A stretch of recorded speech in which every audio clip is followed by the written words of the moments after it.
Um dos maiores absurdos da história da justiça brasileira acabou de acontecer agora.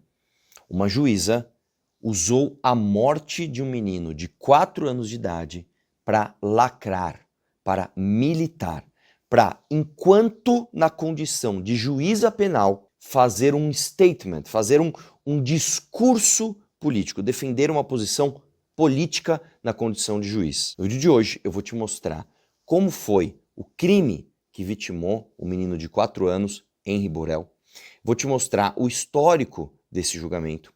Vou te mostrar a manobra jurídica, tá, que possibilitou que essa mãe saísse pela porta da frente livre da cadeia e vou te mostrar o discurso da juíza. Vamos lá? Lembrando qual foi o crime. Uma mãe e um pai se separaram e quando esta mãe começou a namorar o doutor Jairinho, né, que inclusive é político brasileiro, olha só a qualidade dos nossos políticos, o que acontecia? Este doutor Jairinho já tinha o costume de agredir esse menino de 4 anos de idade. Isso foi comprovado inclusive porque encontraram mensagens no celular da mãe, a Monique, mostrando que a babá já alertava ela. Olha, o doutor Jairinho, quando fica sozinho com o menino, leva ele para o quarto e agride ele. Se você tem um filho de 4 anos de idade e você larga ele com um homem, um terceiro, seja seu namorado, você já tem problemas com a mãe. Com todo respeito, você já tem problemas com a mãe. Se você tem uma evidência forte o suficiente para mostrar que esse rapaz não age de forma correta com o teu filho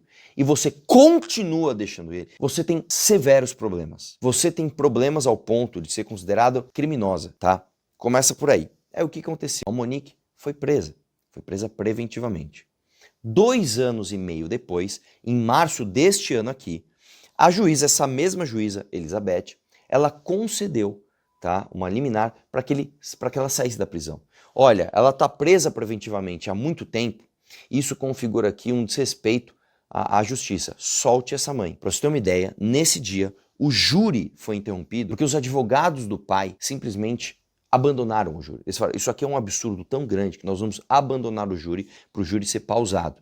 A juíza, então, mandou, inclusive, esse caso para a OAB, falando, ó, vocês têm que punir esses advogados, porque é um desrespeito aqui à justiça que eles estão fazendo, concedeu a soltura dela. Em abril de 2026, desse ano mesmo, o Gilmar Mendes falou, não, prende ela de volta.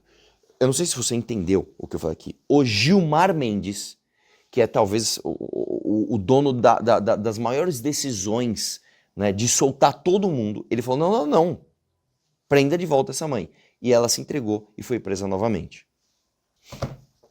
E aí o que aconteceu? O júri decidiu que a mãe não deveria ser condenada por homicídio doloso, que é aquele que há intenção de matar. Ó, ela tem que ser condenada por homicídio culposo, que é aquele onde você não tem intenção de matar, mas a responsabilidade ainda é sua, o que é uma coisa muito clara, é uma coisa muito nítida. Se ela é mãe do garoto e ela deixou ele com o agressor, sabendo que havia evidências de agressão, é óbvio, ela como tutora do menino, ela é responsável. E uma das coisas que mais chocou na época foi o fato dela, no dia seguinte à morte do garoto, ela ir ao salão de beleza. Não sei se vocês lembram disso. O garoto foi assassinado e aí, no dia seguinte, ela vai ao salão de beleza. Isso gerou uma repercussão gigantesca. E aí, qual foi a manobra que a juíza utilizou? A juíza utilizou o perdão. A juíza ela pode e ela concedeu o perdão para essa mulher, dizendo que a sociedade já tinha julgado ela demais, dizendo que se fosse o homem sequer teria sido processado. E aí ela professou este discurso. Só para vocês terem uma ideia, a ideia do perdão, a ideia de você perdoar alguém que cometeu um crime, ó, esta pessoa cometeu o crime, foi comprovado que ela cometeu o crime, mas o Estado não vai puni-la. Essa ideia de perdão ela é dada quando o problema em si já é a punição suficiente. Então, no caso, essa juíza poderia ter falado, ó, o fato dela ter perdido o filho e ela ter ficado presa preventivamente 2 anos e meio, já é punição suficiente, o Estado não precisa punir mais. E eu vou te dizer uma coisa, se a juíza não tivesse dado o discurso, provavelmente você não teria tamanha repercussão. Mas ela deu o discurso, ela militou, ela lacrou. E eu vou mostrar para você o discurso agora. Vamos lá. Não posso me furtar a expressar meu pasmo diante da reação desproporcional e desmesurada da sociedade, em geral, em face da conduta imputada à acusada Monique, na modalidade omissiva. claramente discriminatória de gênero, influenciada pela cultura patriarcal, que lamentavelmente ainda norteia e permeia a mentalidade e as práticas sociais. Olha, só esse primeiro parágrafo, já, a meu ver, tá, já seria motivo para essa senhora ser afastada, ser aposentada compulsoriamente e perder, inclusive, os benefícios da sua aposentadoria. Esta mulher, com a tutela do filho, deixar nas mãos de um agressor recorrente e após o menino morrer, ela ir no salão de beleza. Sério que isso gerou algum problema? Sério que isso gerou alguma comoção? E isso também, eu vou te falar uma coisa, isso é produto de uma sociedade doente, tá? Onde o homem ele é sempre visto como bandido. Eu não tenho, vocês sabem, eu não tenho conteúdo aqui masculinista, red pill ou antifeminista, não é isso. Mas a sociedade brasileira, ela sempre criminaliza o homem, sempre. A última vez, poucos meses atrás, que considerava que aquela decisão desta mesma juíza era uma segunda morte para o meu filho.